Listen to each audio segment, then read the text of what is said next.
기간이 길어서 분해 속도가 빨리빨리 제거돼야 되는 거는 얘네가 증식하는데 시간이 너무 오래 걸리니까 그때는 적당하지 않고 분해 속도가 느린 그런 기질의 제거에 효과가 있는 것이 접촉산화법 아니면 부착생물학법이라고 알아두시면 돼요. 자, 정답은 2번이죠. 반송 없어요. 22번 보시면은 회전원판법의 특징에 대한 설명으로 옳지 않은 것은 이라고 했는데요.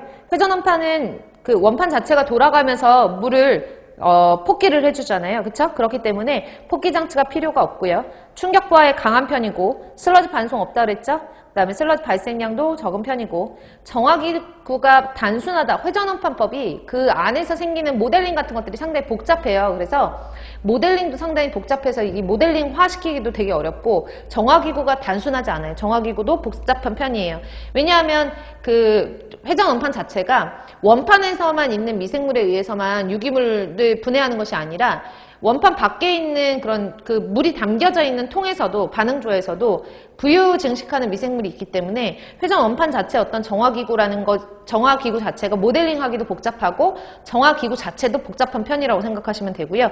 미생물량의 임의 조절이 가능하지 못하죠. 그쵸? 그래서 부착생물학법의 대표적인 살수여상하고 회전 원판 같은 경우에는 미생물량의 임의 조절이 불가능하고 정화기구가 회전 원판은 복잡하고 모델링도 복잡하다. 이렇게 봐두시면 되죠. 그래서 옳지 않은 것은 4번이고요.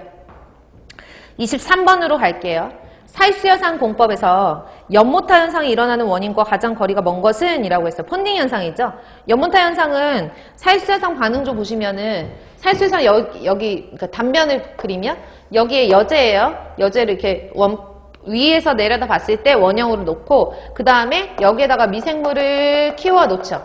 키워 놓고 위에서 요 살수팔이 빙글빙글빙글 돌아가면서 하수를 뿌려주는 거예요. 그럼 하수를 뿌려주면 이 하수들 중에 유기물 같은 것들을 미생물들이 먹으면서 증식을 하고 다시 먹이가 공급이 되면 증식을 하고 이런 과정이에요. 근데 이런 과정에서 처리된 물은 아래쪽으로 빠져나가야 되는데 아래쪽으로 빠져나가지 못하게끔 이 여제 공극이 막혀버렸을 때 우리가 물이 고여서 연모타 현상, 연모처럼 변한다라고 해서 폰딩 현상이라고 얘기를 하는 거예요. 그럼 폰딩 현상은 밑으로 물이 빠져나가야 되는 구멍이 막혀서 물이 고인 현상이니까 그것과 관련이 없는 거 찾으시면 돼요.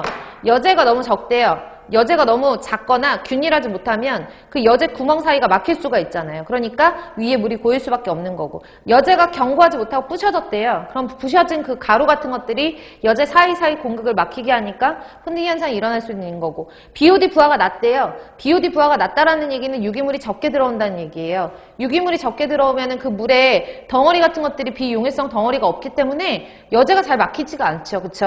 그러니까 BOD 부하가 낮은 경우에 연모타 현상이 일어나는 게 아니라 BOD 부하가 너무 높은 경우에 높은 BOD 부하를 가지고 있는 물이 들어왔을 때 이 여제의 공극을 막히게 하기 때문에 폰딩 현상이 일어나는 거죠. 그래서 틀린 것은 3번이죠. BOD 부하가 낮은 경우가 아니라 BOD 부하가 높은 경우에 연모타 현상이 일어나고요. 그리고 이런 생물막이 점점 두꺼워지면 생물막 내부에는 산소 공급이 안 되니까 현기성 상태가 될 수 있고